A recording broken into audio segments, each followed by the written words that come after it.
The fall of man. Reference Romans 5:12 through 21. Now the serpent was more subtle than any beast of the field which the Lord God had made. And he said unto the woman, Yea, hath God said, Ye shall not eat of every tree of the garden? And the woman said unto the serpent, We may eat of the fruit of the trees of the garden, but of the fruit of the tree which is in the midst of the garden God hath said, Ye shall not eat of it, neither shall ye touch it, lest ye die. And the serpent said unto the woman, Ye shall not surely die, for God doth know that in the day ye eat thereof, then your eyes shall be opened, and ye shall be as gods, knowing good and evil. And when the woman saw that the tree was good for food, and that it was pleasant to the eyes, and a tree to be desired to make one wise, she took of the fruit thereof, and did eat, and gave also unto her husband with her, and he did eat. And the eyes of them both were opened, and they knew that they were naked. And they sewed fig leaves together, and made themselves aprons. And they heard the voice of the Lord God walking in the garden in the cool of the day. And Adam and his wife hid themselves from the presence of the Lord God amongst the trees of the garden. And the Lord God called unto Adam, and said unto him, Where art thou? And he said, I heard thy voice in the garden, and I was afraid, because I was naked, and I hid myself. And he said, Who told thee that thou wast naked? Hast thou eaten of the tree whereof I commanded thee that thou shouldest not eat?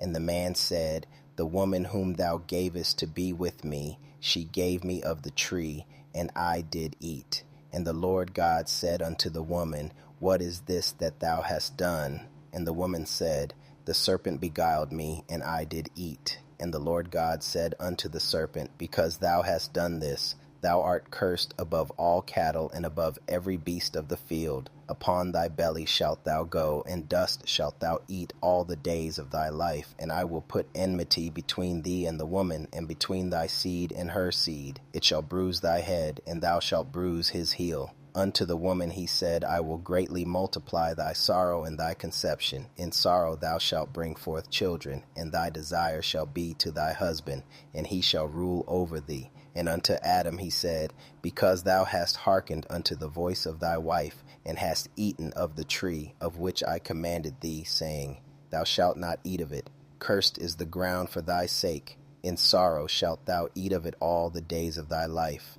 Thorns also and thistles shall it bring forth to thee, and thou shalt eat the herb of the field. In the sweat of thy face shalt thou eat bread, till thou return unto the ground. For out of it wast thou taken, for dust thou art, and unto dust shalt thou return.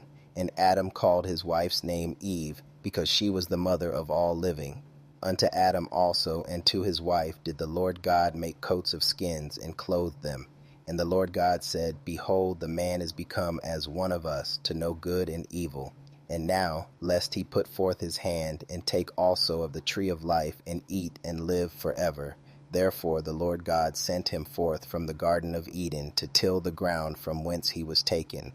So he drove out the man, and he placed at the east of the Garden of Eden cherubims, and a flaming sword which turned every way, to keep the way of the tree of life. Hey everyone, it's the Return of the Bereans here. Have you ever had one of those days where everything seems perfect, but then you make one choice, just one, and suddenly everything feels different? I'm talking about that sinking feeling in your stomach. That moment when you realize you can't go back. We've all been there, right? It's a universal human experience that touches every part of our growth.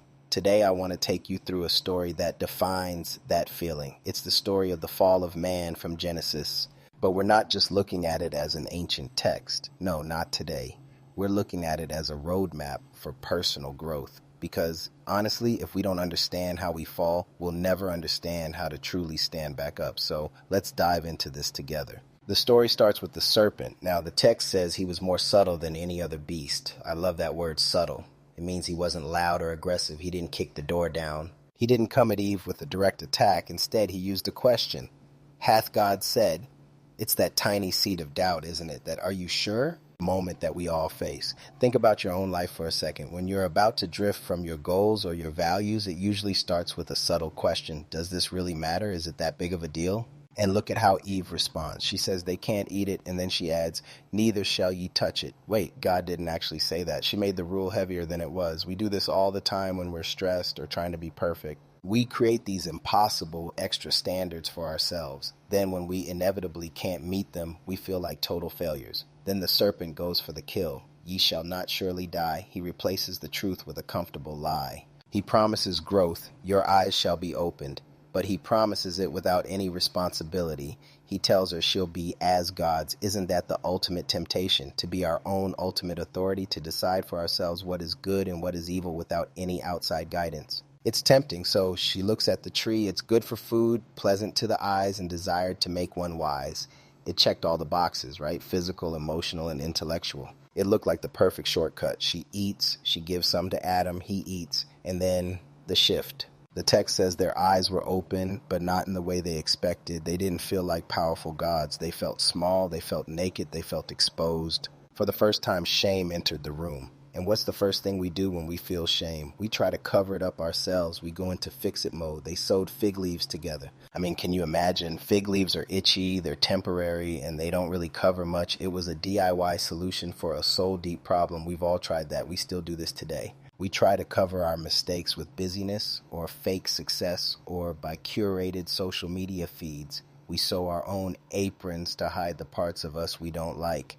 Then they hear the voice of the Lord God walking in the garden in the cool of the day. It sounds so peaceful, but for them it was terrifying. They hid among the trees, they ran, but here's the beautiful part. God calls out, "Where art thou?" Now let's be real. God knew exactly where they were. He wasn't looking for information. He was looking for them. He wanted connection. He was giving them a chance to come out of the shadows. He does the same for us. When we mess up, that voice in our conscience isn't there to condemn us, but to invite us back. Adam's response is so relatable. I was afraid because I was naked and I hid myself. It's the cycle of shame. Fear leads to exposure, which leads to hiding. It's a lonely place to be.